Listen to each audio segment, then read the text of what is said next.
ഇറാനെതിരെയുള്ള ആക്രമണം മയപ്പെടുത്താനും missile ആക്രമണമടക്കം അവസാനിപ്പിക്കാനും Hormuz തുറക്കാൻ സംബന്ധിച്ചാൽ പൂർണ്ണമായും ആക്രമണം നിർത്താനും അമേരിക്കൻ പ്രസിഡന്റ് തീരുമാനിച്ചു എന്നുള്ള വാർത്ത കഴിഞ്ഞ ദിവസങ്ങളിലൊക്കെ അന്താരാഷ്ട്ര മാധ്യമങ്ങളിൽ വന്നിരുന്നു. അതായത് തങ്ങളുടെ ലക്ഷ്യങ്ങളൊന്നും പൂർത്തീകരിക്കാതെ അമേരിക്ക യുദ്ധത്തിൽ നിന്ന് ആക്രമണത്തിൽ നിന്ന് പിന്മാറുന്ന പശ്ചാത്തലം ഇപ്പോൾ ഒരുങ്ങിയിരിക്കുകയാണ്. അതിന് ഒരുപാട് സാഹചര്യങ്ങളുണ്ട്. അമേരിക്കയുടെ ആയുധക്ഷാമം, ലോകമെമ്പാടും അനുഭവപ്പെടുന്ന ഓയിൽ റിസർവുമായി ബന്ധപ്പെട്ട പ്രശ്നങ്ങൾ, ഗൾഫ് രാജ്യങ്ങളുടെ സമ്മർദ്ദമൊക്കെ പ്രധാനമാണ്. ഇവിടെ ഇപ്പോൾ അമേരിക്കയൊപ്പം യുദ്ധം ആരംഭിച്ച ഇസ്രായേൽ ആകട്ടെ ഒറ്റയ്ക്ക് യുദ്ധം മുന്നോട്ട് കൊണ്ടുപോകാനുള്ള നീക്കത്തിലാണ് എന്നതാണ് ഏറ്റവും പ്രധാന പദ്ധതികൾ. ബലിസ്റ്റിക് മിസൈൽ പദ്ധതികളോ ആണവായുധമുണ്ടാക്കാനോ ഇറാനെ അനുവദിക്കില്ല എന്നാണ് ഇപ്പോൾ ഈ തരത്തിൽ ഇസ്രായേൽ പറഞ്ഞു വെക്കുന്നത്. ബ്ലൂ ആൻഡ് വൈറ്റ് ഓപ്പറേഷൻ എന്നുള്ള നിലയിലേക്ക് കാര്യങ്ങൾ എത്തുകയാണ്. രാജ്യത്തിൻ്റെ സുരക്ഷയ്ക്ക് ആവശ്യമെങ്കിൽ ആരെയും എതിർക്കുമെന്നാണ്, അത് വേണമെങ്കിൽ അമേരിക്കയും ആകാമെന്നാണ് ബെഞ്ചമിൻ നെതന്യാഹു ഇപ്പോൾ പ്രഖ്യാപിക്കുന്നത്. ഏതായാലും വാഷിംഗ്ടൺ ഏതാണ്ട് കരാറിലേക്ക് കാര്യങ്ങൾ മുന്നോട്ട് പോവുകയും യുദ്ധം അവസാനിപ്പിക്കാൻ തീരുമാനിക്കുകയും ചെയ്താൽ പോലും അമേരിക്കയുടെ പിന്തുണയെ കാത്തു നിൽക്കാതെ ഇറാനെതിരെ ഒറ്റയ്ക്ക് യുദ്ധം നടത്താനുള്ള നീക്കത്തിലാണ് ഇസ്രായേൽ പ്രധാനമന്ത്രി എന്നാണ് മനസ്സിലാകേണ്ടത്. കഴിഞ്ഞ ദിവസം ഉദ്യോഗസ്ഥരെ കണ്ട ബെഞ്ചമിൻ നെതന്യാഹു ഇക്കാര്യം അസന്നിഗ്ധമായി വ്യക്തമാക്കുകയും ചെയ്തു. അപ്പോൾ യുദ്ധത്തിൻ്റെ ഭാവം മാറുന്നു. അമേരിക്ക ഇസ്രായേൽ സഖ്യം അത് ഉലയുന്ന പശ്ചാത്തലമുണ്ടാകുന്നു. ഇസ്രായേലിന് ഭീഷണിയാകുന്ന രീതിയിൽ എന്ത് സംഭവിച്ചാലും ആരെയും എതിർക്കുമെന്ന് പ്രഖ്യാപിക്കുകയും ചെയ്യുന്ന ഒരു പശ്ചാത്തലമാണ് ഉണ്ടാകുന്നത്. വി വിനോദ് ഏറ്റവും പുതിയ വിവരങ്ങളുമായി ചേരും. വിനോദ്, ചർച്ചകൾ ഒരു ഭാഗത്ത് അമേരിക്കയുമായി ബന്ധപ്പെട്ട് പുരോഗമിക്കുന്നു, മധ്യസ്ഥരുണ്ട്. പക്ഷേ ഇപ്പോൾ സൈലന്റ് ആയിരിക്കുന്ന ഇസ്രായേൽ എപ്പോൾ വേണമെങ്കിലും ഇറാനെ ആക്രമിക്കാം എന്നാണ് ഇപ്പോഴത്തെ നില. അങ്ങനെ കരുതണം.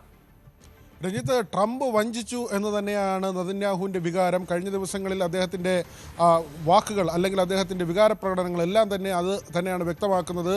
അദ്ദേഹം ക്യാബിനറ്റിൽ അസന്നിഗ്ധമായി പറയുകയും ചെയ്തു, അമേരിക്ക ഇല്ലെങ്കിൽ അവർ പൊയ്ക്കോട്ടെ, യുദ്ധവുമായി മുന്നോട്ട് തന്നെ ഇസ്രായേൽ എന്ന ഒരു വലിയ വെല്ലുവിളി, അങ്ങനെ ഒരു പ്രഖ്യാപനം തന്നെ നടത്തിയിരിക്കുകയാണ് നെതന്യാഹു.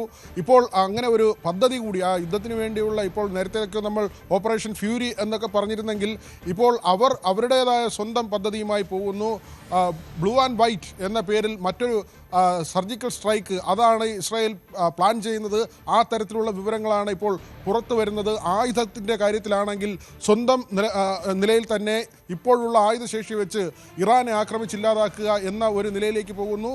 ഇവിടെ ഏറ്റവും പ്രധാനപ്പെട്ട കാര്യം രാഷ്ട്രീയമായ ചില തീരുമാനങ്ങൾ കൂടി ഇതിന് പിറകിലുണ്ട് എന്നത് തന്നെയാണ്. അടുത്ത ഒക്ടോബറിൽ ഇസ്രായേലിൽ പൊതു തിരഞ്ഞെടുപ്പ് വരാൻ പോവുകയാണ്. നെതന്യാഹുവിനെ സംബന്ധിച്ച് തൻ്റെ കസേര സുരക്ഷിതമാക്കേണ്ടതുണ്ട്. ഇപ്പോൾ ഒരു മെല്ലെപ്പോക്ക് നടത്തിയാൽ അല്ലെങ്കിൽ യുദ്ധത്തിൽ നിന്ന് പിന്നാക്കം പോയാൽ അത് തീവ്ര നിലപാടുകാർക്ക് ഊർജം പകരുന്നതാകും. നെതന്യാഹുവിൻ്റെ തുടർന്നുള്ള ഭാവി അനിശ്ചിതത്വത്തിലാകും. അവിടെയാണ് നെതന്യാഹു ട്രംപിനെ കുറ്റപ്പെടുത്തുന്നത് അല്ലെങ്കിൽ ഒരു വഞ്ചക പരിവേഷം നൽകുന്നത്. 5 മാസം പിന്നിടുന്നു, 4 ആഴ്ച കൊണ്ട് തീർക്കാമെന്ന് പറഞ്ഞ് ഇസ്രായേലിനെയും കൊണ്ട് യുദ്ധത്തിന് പോകുന്നു. അതിനുശേഷം അമേരിക്കൻ സേന പലപ്പോഴും ഒരു മന്ദഗതിയിലാണ് കാര്യങ്ങൾ നിൽക്കുന്നത്. മാത്രമല്ല അവരുടെ ഭാഗത്ത് നിന്ന് സമാധാന ചർച്ചകൾ ഉണ്ടാകുന്നു, അങ്ങനെ എഗ്രിമെൻറ്റുകൾ ഒപ്പിടുന്നു. ഇതൊന്നും തന്നെ നെതന്യാഹുവിനെ വിശ്വാസത്തിലെടുത്തോ അദ്ദേഹത്തെ ബോധ്യപ്പെടുത്തിയോ ഇസ്രായേലിൻ്റെ താല്പര്യങ്ങൾ സംരക്ഷിച്ചോ അല്ല അമേരിക്ക ഇങ്ങനെയുള്ള കാര്യങ്ങളിലേക്ക് പോകുന്നത്. പലപ്പോഴും നെതന്യാഹുവിൻ്റെ ഭാഗത്ത് നിന്ന് ഇതിനുള്ള എതിർപ്പുകൾ, വിയോജിപ്പുകൾ പ്രകടിപ്പിച്ചിട്ടുണ്ട്. ഈ ഉരസൽ ഇപ്പോൾ തുടങ്ങുന്നതല്ല, ആ ഉരസലിന്റെ പാരമ്യത്തിലേക്ക് കാര്യങ്ങൾ എത്തുന്നു. അതായത് ഈ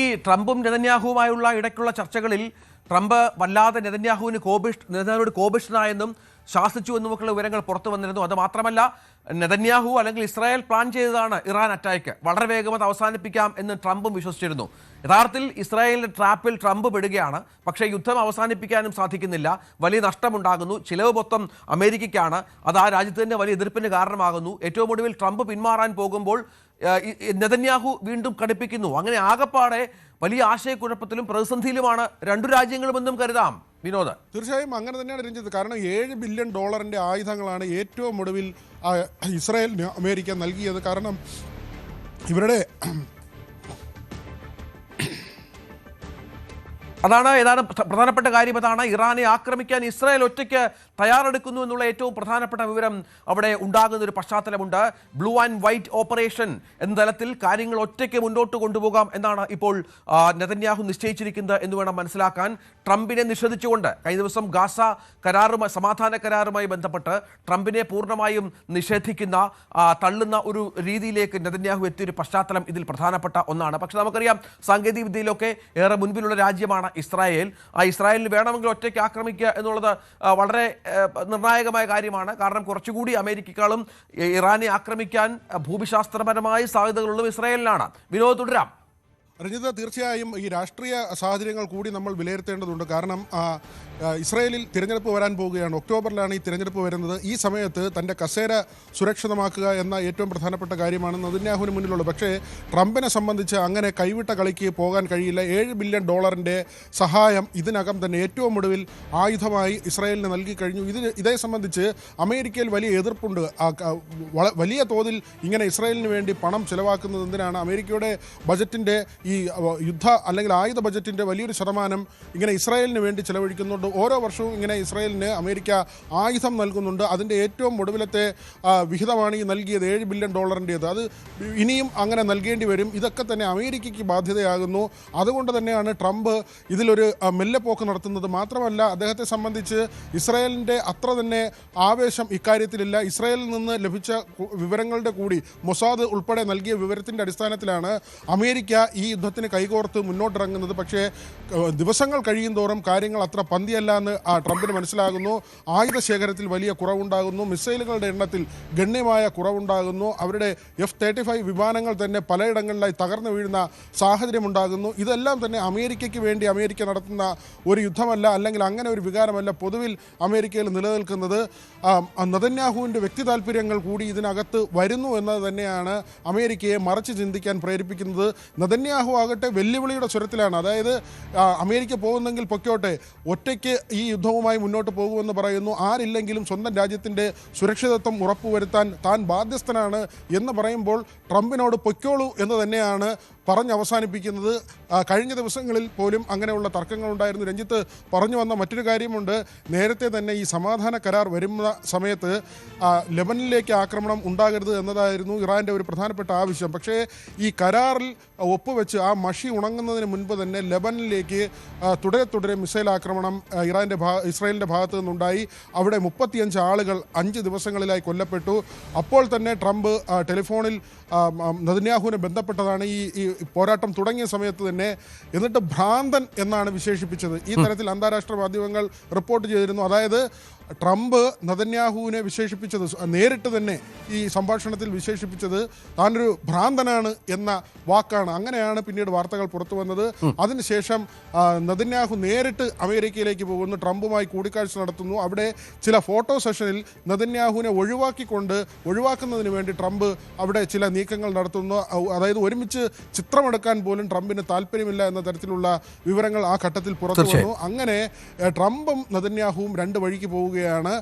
ഇറാനെ സംബന്ധിച്ച് ആണെങ്കിൽ അവർക്ക് ഇപ്പോൾ സൈനിക ശേഷി കൂട്ടുന്ന ഒരു സാഹചര്യമുണ്ട്. നമുക്ക് തുടർന്നുള്ള വാർത്തകളിൽ അത് പരിശോധിക്കാം. തീർച്ചയായും അതാണ് പ്രധാനപ്പെട്ട ഒന്ന്. പക്ഷെ അതിനിടയിൽ മറ്റൊരു പ്രധാനമായ ഒരു വാർത്ത പുറത്തു വരുന്നത്, നമുക്കറിയാം ട്രംപ് കഴിഞ്ഞ കുറേ ദിവസമായി വലിയ പ്രശ്നങ്ങളൊന്നും ഉണ്ടാക്കാതെ ഒരു സമാധാന പ്രിയനായി കാര്യങ്ങൾ മുന്നോട്ട് കൊണ്ടുപോകുമ്പോൾ ട്രംപ് പ്രസിഡന്റ് ആയിരിക്കുന്നിടത്തോളം കാലം ഇനിയൊരു ചർച്ചയ്ക്കുമില്ല എന്ന് ഇപ്പോൾ സ്വരം കടുപ്പിക്കുകയാണ് ഇറാൻ എന്നുള്ള പ്രധാനപ്പെട്ട ഒരു വിവരം പുറത്തു വരികയാണ്.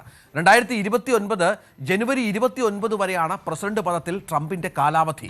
അത് തീരും വരെ ഇറാൻ ഈ നിലപാടിൽ ഉറച്ചു നിൽക്കുമെന്നാണ് പാർലമെന്റ് കാര്യ സ്പീക്കർ, അവിടുത്തെ ശക്തനായ നേതാവ് കൂടിയായ മുഹമ്മദ് ഖാലിഗാഫ് വ്യക്തമാക്കുന്നത്. ട്രംപ് പോട്ടെ, അടുത്ത പ്രസിഡന്റ് വരട്ടെ, എന്നിട്ടാകാം ചർച്ച എന്നാണ് ഇപ്പോൾ ഇറാന്റെ നിലപാട്. അത് വളരെ പ്രധാനപ്പെട്ട ഒന്നാണ്. ഇറാനുമായി ഡീലിലെത്താൻ ഒരിക്കലും അമേരിക്ക കഴിയില്ല എന്ന് പറയുമ്പോൾ US-ഉമായി ഇറാൻ ചർച്ച നടത്തുന്നുണ്ട് എന്ന റിപ്പോർട്ടുകൾ വിദേശകാര്യമന്ത്രി പൂർണ്ണമായും തള്ളുന്ന ഒരു പശ്ചാത്തലം കൂടി ഒരുങ്ങി വരികയാണ്. ഇടനിലക്കാർ വഴി ഭാഗികമായ ചർച്ചകൾ മാത്രം തുടരുന്നുണ്ട് എന്നും നേരിട്ട് ചർച്ചയില്ല എന്നും അബ്ബാസ് അരഗ്ചിയും വ്യക്തമാക്കുന്നു. അതുമാത്രമല്ല, നേരത്തെ നമ്മൾ പറഞ്ഞതുപോലെ ഹോർമുസ് തുറക്കണമെങ്കിൽ ഇപ്പോൾ തങ്ങൾക്ക് എതിരെയുള്ള നാവിക ഉപരോധമടക്കം പൂർണ്ണമായും പിൻവലിക്കാതെ അക്കാര്യത്തിലും അനുരഞ്ജനമില്ല എന്ന് അസന്നിഗ്ധമായി വ്യക്തമാക്കുകയാണ് ഇറാൻ. അതാണ് ഇറാൻ സ്വരം കടുപ്പിക്കുന്നു എന്നതിൻ്റെ പ്രധാനപ്പെട്ട വിവരം. വിനോദ്, അത് വളരെ പ്രധാനപ്പെട്ട കാര്യമാണല്ലോ. ഒരു തരത്തിലുമുള്ള അനുരഞ്ജനത്തിലില്ല എന്ന് പറയുമ്പോൾ വീണ്ടും ട്രംപും അമേരിക്കയും വെട്ടിലാവുകയാണ്. ഇതെങ്ങനെയെങ്കിലും ഒന്ന് അവസാനിപ്പിക്കണമെന്ന ലക്ഷ്യം അത് പൂർത്തീകരിക്കുന്നതിലും അനിശ്ചിതത്വമാണ്. തീർച്ചയായും രഞ്ജിത്ത് അങ്ങനെ തന്നെയാണ്. അമേരിക്കയെ സംബന്ധിച്ച് നേരത്തെ നമ്മൾ സൂചിപ്പിച്ചതുപോലെ തന്നെയാണ് ഈ ആയുധ ശേഖരത്തിലെ കുറവ്. മിസൈലുകൾ ഉൾപ്പെടെ ഗണ്യമായി അവർക്ക് നഷ്ടപ്പെടുന്നു. F-35 വിമാനങ്ങളുടെ തകർച്ച, ഇതെല്ലാം തന്നെ അമേരിക്കയെ പ്രതിസന്ധിയിലാക്കുന്നുണ്ട്. മാത്രമല്ല ഇസ്രായേലിനെ കൂടി സഹായിക്കേണ്ട ബാധ്യത, നേരത്തെ പറഞ്ഞതുപോലെ $7 ബില്യൺ ആയുധങ്ങൾ നൽകുന്നു. മാത്രമല്ല ആഗോളതലത്തിൽ ഉണ്ടാകുന്ന എണ്ണ പ്രതിസന്ധി, ഇത് മറ്റ് ലോകരാഷ്ട്രങ്ങളിൽ നിന്ന് അമേരിക്കയ്ക്ക് മേൽ വലിയ സമ്മർദ്ദം ഉണ്ടാകുന്നുണ്ട്. അതുകൊണ്ട് തന്നെയാണ് നേരത്തെ റഷ്യയിൽ നിന്ന് എണ്ണ വാങ്ങുന്നതിന് ഇന്ത്യക്ക് ഏർപ്പെടുത്തിയിരുന്ന വിലക്കുൾപ്പെടെ മാറ്റിക്കൊണ്ട് അമേരിക്ക ഒരു തീരുമാനമെടുത്തത്. അങ്ങനെ പല രാജ്യങ്ങൾക്കും ഇളവ് നൽകേണ്ട നിലയിലേക്ക് അമേരിക്ക പോകുന്നു. ചൈന ഉൾപ്പെടെയുള്ള രാജ്യങ്ങൾക്ക് നേരത്തെ ഏർപ്പെടുത്തിയ തീരുവകളിൽ ഇളവ് വരുത്താൻ ട്രംപ് അങ്ങനെ ഒരു സമ്മർദ്ദത്തിലേക്ക് പോവുകയാണ്. അവിടെയൊക്കെ തന്നെ യൂറോപ്യൻ രാജ്യങ്ങളുടെ വലിയ സമ്മർദ്ദമുണ്ട്. പ്രത്യേകിച്ച് നാറ്റോയിൽ സഖ്യരാജ്യമാണ് അമേരിക്ക. യൂറോപ്യൻ രാജ്യങ്ങളും വലിയ സാമ്പത്തിക പ്രതിസന്ധിയിലേക്ക് പോവുകയാണ്. ഇതിപ്പോൾ ഹോർമൂസിൽ മാത്രമല്ല, ചെങ്കടലിലും ഇത്തരത്തിലുള്ള ആക്രമണങ്ങൾ ഉണ്ടാകുമ്പോൾ എണ്ണയുടെ സഞ്ചാരം അല്ലെങ്കിൽ ആ കപ്പലുകളുടെ സഞ്ചാരം പൂർണ്ണമായി തടസ്സപ്പെടുന്നു. ഇതെല്ലാം തന്നെ എല്ലാ രാജ്യങ്ങളിലും വിലക്കയറ്റം ഉണ്ടാക്കുകയാണ്. ഇതിൻ്റെ എല്ലാം ബാധ്യത വന്നു വീഴുന്നത് ട്രംപിന് മേലേക്കാണ്. ലോകത്തിന് മുന്നിൽ അങ്ങനെ ഒരു പ്രതിച്ഛായയിലേക്ക് പോകുന്നത് ട്രംപ് ആഗ്രഹിക്കുന്നില്ല. ഇപ്പോൾ ഏത് വിധേനയും ഹോർമൂസ് തുറക്കുക എന്നൊരു നിലയിലേക്ക് ട്രംപ് എത്തിയിട്ടുണ്ട്. അതുകൊണ്ട് തന്നെയാണ് ട്രംപ്, അതായത് പഴയ ആവശ്യമായ ആണവായുധങ്ങൾ നിർമ്മാണത്തിൽ നിന്ന് ഇറാൻ പിന്നോട്ട് പോകേണ്ട, യുറേനിയൻ സമ്പുഷ്ടീകരണം വേണമെങ്കിൽ തുടരാം, ഹോർമുസ് തുറന്നാൽ മാത്രം ഈ കാര്യങ്ങളെല്ലാം അവസാനിപ്പിക്കാം എന്ന നിലപാടിലേക്ക് ട്രംപ് എത്തിയിരിക്കുകയാണ്. തീർച്ചയായും അവിടെ അങ്ങനെ തന്നെയാണ്. അതുകൊണ്ട് തന്നെയാണ് നെതന്യാഹു ട്രംപിനെ ഒരു വഞ്ചക പരിവേഷം കൊടുത്തിപ്പോൾ ഒറ്റയ്ക്ക് യുദ്ധത്തിന് പുറപ്പെടുന്നത്. തന്നെ പാതി വഴിയിൽ ഉപേക്ഷിച്ചു എന്നൊരു വികാരം നെതന്യാഹു പങ്കുവയ്ക്കുന്നത്. ട്രംപിനെ സംബന്ധിച്ച് ഇറാനിലെ നേതാക്കളെയും അദ്ദേഹം അങ്ങനെ കടുത്ത ഭാഷകൾ ഉപയോഗിച്ച് വിമർശിച്ചിരുന്നു, അല്ലെങ്കിൽ മോശം പദങ്ങൾ ഉപയോഗിച്ചിരുന്നു. അത് നെതന്യാഹുവിന് നേരെയും ട്രംപ് ഉപയോഗിച്ചു. അതായത് സഖ്യരാജ്യമെന്നോ ശത്രുരാജ്യമെന്നോ ഇല്ല, ട്രംപിൻ്റെ താല്പര്യങ്ങൾ നോക്കുന്നു. ഇപ്പോൾ ട്രംപ് ഇറാനോട് പറയുന്നത്, നിങ്ങൾ ഹോർമുസ് തുറക്കൂ, മറ്റു കാര്യങ്ങളെല്ലാം നമുക്ക് പിന്നീട് ചർച്ച ചെയ്യാം, ആണവ നിർവ്യാപനം ഉൾപ്പെടെയുള്ള കാര്യങ്ങൾ നമുക്ക് പിന്നീട് ചർച്ച ചെയ്യാം, നിങ്ങൾ ഹോർമുസ് തുറന്നാൽ മാത്രം മതി, നിങ്ങളുടെ തുറമുഖങ്ങളുടെ ഉപരോധം മാറ്റിത്തരാം, ഇറാൻ്റെ തുറമുഖങ്ങൾ സുഗമമായി പ്രവർത്തിക്കുന്നതിനുള്ള സാഹചര്യം ഉണ്ടാക്കാം, ഘട്ടം ഘട്ടമായി ഈ മരവിപ്പിച്ചിരിക്കുന്ന വസ്തുവകൾ ഇറാന് തിരിച്ചു നൽകുക. അങ്ങനെ വളരെ വലിയ അല്ലെങ്കിൽ ഒരു ലളിതമായ ചില നിർദ്ദേശങ്ങളുമായി, ഇറാന് വലിയ തരത്തിൽ ബുദ്ധിമുട്ടില്ലാത്ത ചില നിർദ്ദേശങ്ങളുമായി ട്രംപ് മുന്നോട്ട് പോകുന്നു. പക്ഷേ ഇറാൻ അവിടെ കാര്യങ്ങൾ ഒന്നുകൂടി കടുപ്പിക്കുകയാണ്. ഇറാൻ പറയുന്നതാകട്ടെ, ഏറ്റവും ഒടുവിൽ ഈ ഉപരോധത്തിലൂടെ യൂറോപ്യൻ രാജ്യങ്ങളിലുള്ള അവരുടെ നിക്ഷേപം ഏതാണ്ട് $24 ബില്യൺ നിക്ഷേപമുണ്ട്. അത് ഏറ്റവും ഒടുവിൽ മരവിപ്പിച്ചതാണ്. അതടക്കമുള്ള കാര്യങ്ങൾ തിരികെ നൽകണം. മാത്രമല്ല ഈ യുദ്ധക്കെടുതി ഉണ്ടായിട്ടുണ്ട്, അതിൻ്റെയൊക്കെ തന്നെ നഷ്ടപരിഹാരം ലഭിക്കണം എന്ന കാര്യമൊക്കെ തന്നെ പറഞ്ഞുകൊണ്ട് ഇറാൻ അങ്ങനെ കാര്യങ്ങൾ ഒന്നുകൂടി ബലപ്പെടുത്തുകയാണ്. മാത്രമല്ല ചില പരിഹാസങ്ങൾ കൂടിയുണ്ട്. രഞ്ജിത്ത് പറഞ്ഞതുപോലെ ട്രംപിനോട് സംസാരിച്ചിട്ട് കാര്യമില്ല. 2029 തുടക്കമാകുമ്പോൾ അടുത്ത പ്രസിഡന്റ് വരും. ആ സമയത്ത് ആ പ്രസിഡന്റുമായി സംസാരിക്കാം, അല്ലാതെ ട്രംപിനോട് സംസാരിച്ച് സമയം കളയേണ്ടതില്ല എന്ന കാര്യമാണ് ഇറാനിലെ പ്രധാനപ്പെട്ട നേതാക്കൾ, ഖാലിബാഫ് മാത്രമല്ല, അത് അരഗാച്ചി ആകട്ടെ പെസഷ്കിയാൻ ആകട്ടെ, ഇവരെല്ലാം തന്നെ ഈ ട്രംപിനെ ഒരു കണക്കിന് പരിഹസിക്കുന്ന തരത്തിലേക്ക് കൂടി അവരുടെ വാക്കുകൾ മാറുന്നു എന്നതാണ് ഇവിടെ ശ്രദ്ധേയമായി. അതായത് US-നോട് ഇനി ഒരു വിട്ടുവീഴ്ചയ്ക്കില്ല എന്ന കടുത്ത നിലപാടിലേക്ക് ഇറാൻ മാറുന്ന ഒരു പശ്ചാത്തലമാണ്. കഴിഞ്ഞ ദിവസം പ്രതിരോധ സെക്രട്ടറിയെ മാറ്റി ഇറാന്റെ പരമോന്നതമായ ആയത്തുള്ള അലി ഖമനേയി, മുസ്തഫ ഖമനേയി പ്രധാനമായും ഈ വിഷയത്തിൽ ഇടപെടുകയാണ്. ഇന്നലെ സൈന്യത്തിന്റെ തലപ്പത്ത് വലിയ അഴിച്ചുപണി നടത്തി. യുദ്ധം ആരംഭിച്ചതിന് ശേഷമുള്ള ഏറ്റവും നിർണായക നീക്കമായി ഇത് മാറുകയാണ്. മേജർ ജനറൽ പൈലറ്റ് അലി അബ്ദുല്ലാഹിയെ ഇസ്ലാമിക് റവല്യൂഷണറി ഗാർഡ് കോറിന്റെ ചീഫ് ഓഫ് സ്റ്റാഫായി നിയമിച്ചു. ബ്രിഗേഡിയർ ജനറൽ അഹമ്മദ് വാഹിദിയെ പുതിയ കമാൻഡർ ഇൻ ചീഫായി നിയമിച്ചു. Brigadier general Mohammad Reza Gharaei അഷ്താനിയെ പുതിയ ഡെപ്യൂട്ടി ചീഫ് ഓഫ് സ്റ്റാഫാക്കി. മേജർ ജനറൽ മുഹമ്മദ് പക്പോർ കമാൻഡറാകും. പ്രതിരോധ മന്ത്രിയായി ബ്രിഗേഡിയർ ജനറൽ അസീസ് നാസിർ സാദേഹിനെയും മുസ്തഫ ഖമേനി നിയമിക്കുകയാണ്. Brigadier general Gholamreza Mehrabi സൈന്യത്തിന്റെ ഡെപ്യൂട്ടി കോർഡിനേറ്റർ ആയി. അതായത് ട്രംപിനെ എതിർക്കുന്ന, ട്രംപുമായി ചർച്ചയ്ക്ക് ഒരു തരത്തിലും സന്നദ്ധരാവാത്ത നേതാക്കളാണ്, അല്ലെങ്കിൽ സൈനിക തലവന്മാരാണ് ഇപ്പോൾ തലപ്പത്തേക്ക് വന്നിരിക്കുന്നത് എന്നുള്ള ഏറ്റവും പ്രധാനപ്പെട്ട ഒന്നായി കാണണം. അമേരിക്കയുമായി ഒരു അനുരഞ്ജനത്തിനുമില്ല എന്നുള്ള തരത്തിലാണ് ഇപ്പോൾ ഈ മുന്നറിയിപ്പ് എന്നതുകൂടി നമ്മൾ ചേർത്ത് വെക്കേണ്ടതുണ്ട്. ഒപ്പം ഇറാന്റെ ആക്രമണത്തിൽ കൊല്ലപ്പെടുകയും ഗുരുതരമായി പരിക്കേൽക്കുകയും ചെയ്തതിന് നഷ്ടപരിഹാരം ഇറാൻ നൽകണം എന്നുള്ള പുതിയ ഡിമാൻഡുമായി ട്രംപ് രംഗത്ത് വരുന്നത് പ്രധാനപ്പെട്ട ഒന്നായി മാറുകയാണ്. ഈ 5 മാസ യുദ്ധത്തിൽ സംഭവിച്ച നാശനഷ്ടങ്ങൾക്ക് US നഷ്ടപരിഹാരം നൽകണമെന്ന ഇറാന്റെ ആവശ്യത്തിന് കൗണ്ടറായാണ് ഇപ്പോൾ ട്രംപ് പുതിയൊരു ആവശ്യം മുന്നോട്ട് വെച്ചിരിക്കുന്നത് എന്ന് വേണം മനസ്സിലാക്കാൻ. ഇതൊരു പക്ഷേ ഈ ചർച്ചകളിൽ ഒരു പുതിയ തലം എത്തിച്ചേക്കാം. അതായത് 52,000-ഓളം ആളുകൾ ഈ ആക്രമണങ്ങളിൽ കൊല്ലപ്പെട്ടു എന്നാണ് ട്രംപിന്റെ കണക്ക്. അവരുടെ ബന്ധുക്കൾക്ക് ഇറാൻ നഷ്ടപരിഹാരം നൽകണമെന്നുള്ള ആവശ്യവുമായി ഇപ്പോൾ ട്രംപ് മുന്നോട്ട് വരികയാണ്. ഇനിയുള്ള ഉടനെയുള്ള ചർച്ചകളിൽ അത് ഉൾപ്പെടുത്തുമെന്ന് പറയുകയാണ്. വിനോദ്, ഇതൊരു പുതിയ കാര്യമാണല്ലോ. ഇറാൻ മുന്നോട്ട് വെക്കുന്ന നഷ്ടപരിഹാരമെന്ന ആവശ്യമുണ്ട്. അതിന് ബദലായി ഇപ്പോൾ ട്രംപ് മറ്റൊരു കാര്യം കൂടി മുന്നോട്ട് വെക്കുകയാണ്. ഇതൊരു രസകരമായ ആശയമാണ്. ഞാൻ ഇറാനിൽ നിന്ന് നഷ്ടപരിഹാരം ആവശ്യപ്പെടുകയാണെന്നും മറ്റുമാണ് ട്രംപ് ഇപ്പോൾ അതുമായി ബന്ധപ്പെട്ട് വിശദീകരിക്കുന്നത്. രഞ്ജിത്ത്, ട്രംപ് ഇറാൻ ഒരു ചെക്ക് വെച്ചു എന്ന് തന്നെയാണ് നമുക്ക് ഇതിൽ മനസ്സിലാക്കേണ്ടത്. കാരണം കഴിഞ്ഞ ദിവസമാണ് ട്രംപിൻ്റെ ഭാഗത്ത് നിന്ന് ഇതൊരു ചെസ് കളി പോലെയാണ് ഇപ്പോൾ ഈ പലസ്തീനിൽ നടക്കുന്ന സംഘർഷത്തെ അദ്ദേഹം വിശേഷിപ്പിച്ചത്. ഏതാണ്ട് അങ്ങനെ കണക്കാക്കുമ്പോൾ ആ ചെസ് കളിയുടെ ഒരു ഭാഗമായുള്ള പ്രതിരോധം തീർക്കൽ, അങ്ങനെ ഒരു ചെക്ക് വെക്കൽ എന്ന തരത്തിൽ തന്നെയാണ് ഇപ്പോഴത്തെ ഈ പ്രസ്താവനയെ കാണേണ്ടത്. ഇറാൻ നഷ്ടപരിഹാരം ചോദിക്കുന്നുണ്ട്. അമേരിക്ക ഈ കരാറുമായി ബന്ധപ്പെട്ട് കാര്യങ്ങൾ ലഘൂകരിക്കുമ്പോൾ ഇറാൻ ഘടിപ്പിക്കുന്നത് ഈ നഷ്ടപരിഹാരവുമായി ബന്ധപ്പെട്ടാണ്. തങ്ങളുടെ ഫ്രീസാക്കിയ ആസ്തികൾ അത് തിരികെ നൽകുക, അതോടൊപ്പം തന്നെ യുദ്ധക്കെടുതിയിൽ പാലങ്ങളും റോഡുകളും എല്ലാം തകർന്നിട്ടുണ്ട്, അതിനുള്ള നഷ്ടപരിഹാരം നൽകുക, ആളുകൾ കൊല്ലപ്പെട്ടിട്ടുണ്ട് അമേരിക്കയുടെ ആക്രമണത്തിൽ, അതിനുള്ള നഷ്ടപരിഹാരം നൽകുക. ഇങ്ങനെയുള്ള നഷ്ടപരിഹാരം ചോദിക്കുമ്പോൾ ട്രംപ് അതിന് മറുപടി എന്നോണം പറയുന്നത് ഇത്രയും ഭീമമായ തുക നൽകുന്നതിന് പകരം ഇറാൻ ഇങ്ങോട്ട് നഷ്ടപരിഹാരം തരട്ടെ എന്നൊരു നിലപാടിലേക്കാണ് ട്രംപ് മാറിയത്. ട്രംപ് പറയുന്നത് ഈ 5 മാസത്തിനുള്ളിൽ തന്നെ 55,000 പേർ കൊല്ലപ്പെട്ടിട്ടുണ്ട് ഇറാൻ്റെ ആക്രമണങ്ങളിലും പശ്ചിമേഷ്യൻ സംഘർഷത്തിലുമായി.